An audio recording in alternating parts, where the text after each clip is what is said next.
Hello, I'm John, And I'm Nancy. and we are J&N Travels. Hello, on today's J&N Chatter, we will discuss how will ships be designed and modified in the future to allow for full sailings. We're not talking about the procedures, that's a whole different video. We're talking about strictly the design of the ship. And remember, these are our opinions only. Well, Lance, there's no cruising. Our cruises have been canceled, and No cruising, so sad. so we decided to sit down and design our own ship. Yes, we're now involved in the ship designing business. How's that? So it's our opinion. Now, Our new venture. so these are designs that we don't necessarily like, but we Yeah. feel for these ships to get back out again and fill up with passengers, they're going to probably have to design ships or modify existing ones. Definitely. The No first question. one on our list is probably cut down the production of smaller ships. Yeah, that's right.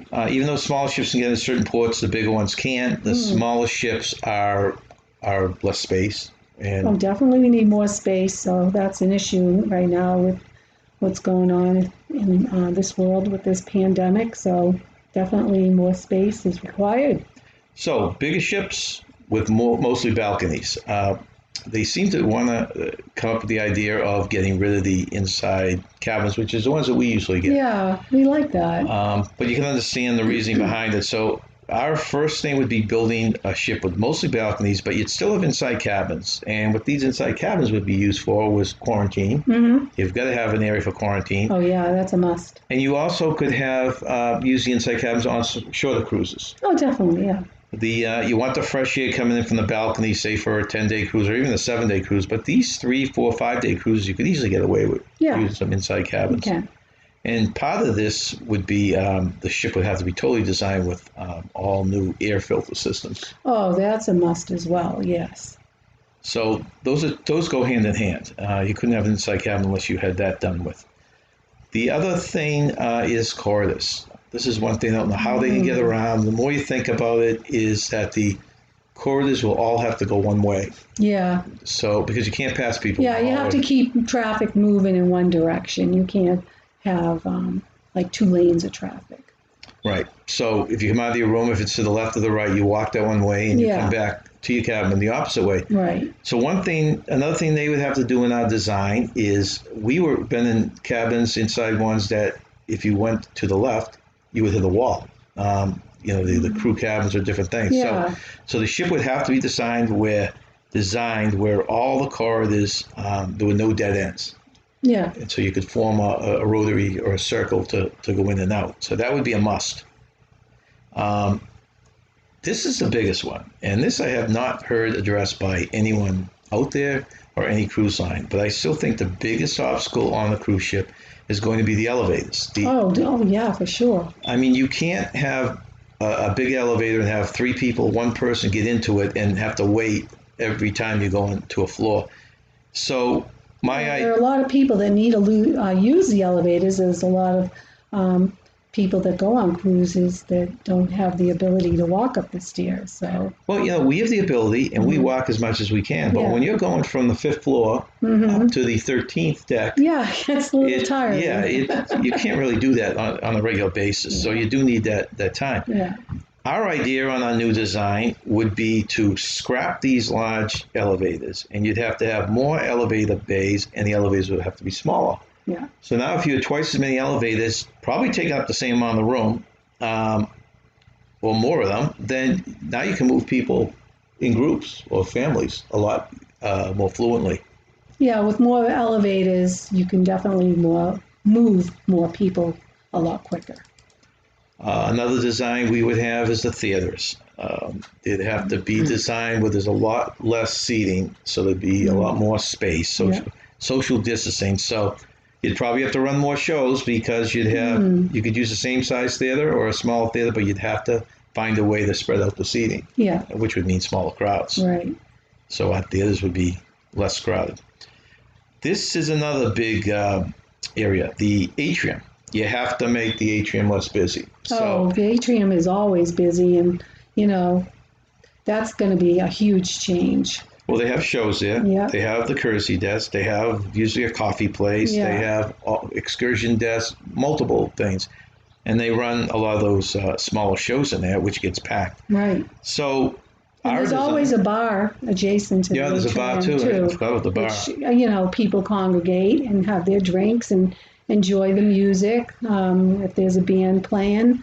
And that has to be addressed. So what we would do is basically move a lot of the stuff from the atrium out, like the coffee shop, put in a different part of the ship. Mm-hmm. Maybe you only leave the courtesy booth, the excursion desk, a handful of things like that. And all the shows, you'd have to move out of there. Mm-hmm. Either we would build a smaller theater to accommodate them, or you'd have to schedule it where all these shows were run in the main theater. So that would be our way to make the atrium less busy. Another huge thing that we came up with was to redesign it. You'd have to strip down the top deck, the pool deck, like the old days when you just go there to lounge around the pool. Necessities. Right. No coasters, no racetracks, no road course, etc. No, all that has to be taken out. Right. You're just going to allow for more lounges, to spread across the deck, so there's more sun and less crowds. That's huge. And also, as a part of this, is we would design multiple smaller pools opposed to the bigger pools. If you want to call multiple smaller pools would definitely correct, I should say, the problem of social distancing. I think it would help. It would help. I mean, I'm not sure if you had a crowd at any of these, but you'd have to figure that out. That's part of a procedural thing, so that's not part of our design yet. No. The other thing, most of these ships have whirlpools that accommodate 8, 10, 12 people. You'd have to eliminate these. I would build the ships with smaller ones that would only accommodate 4 to 6 people. Yeah. And that way you could get in a group at a time or a family at a time. And there'd be more hot tubs split around that hold less people each. Yeah, that would work. The next one on our list was bars, restaurants, shops, casino. All would be redesigned under our plan. Yes. And a lot of these are being done right now in Vegas, the stuff with the different casinos and the restaurants. These would all have to be laid out so there'd be social distancing, and there wouldn't be overcrowding. So your casino would have stuff spread around. Your restaurants would have the tables and everything spread a certain way. Yeah. You'd have plastic dividers if you needed to keep people away from each other. And there absolutely would be no self-service food. Everything would have to be spooned out. That has to be done away with, unfortunately. And the last thing on our list is to design more gangways for quicker, better spacing during embarkation, debarkation, or when you get off the ship to go to an island or private islands. People moving a lot quicker and safer. So I don't know how many, if you can build just more gangways, you have 3 or 4 per side, and how that would work. Yeah. Also part of this, you would definitely have designated reservations when you leave the ship. You'd sign up for a time, and so everyone would be spaced appropriately. Yeah. If you have come up with any other ideas to add to our list, if you disagree with us or agree with us, we'd love to hear it. Just put in the comments below. But Nancy, I guess that's our opinion for now, right? That's our opinion for now. Remember, stay young, have fun. Have a good day. Bye. Please subscribe by hitting the subscribe button or click on the frog icon on the video. Don't forget to click the bell to get notified of our future videos. And of course, please click on the thumbs up.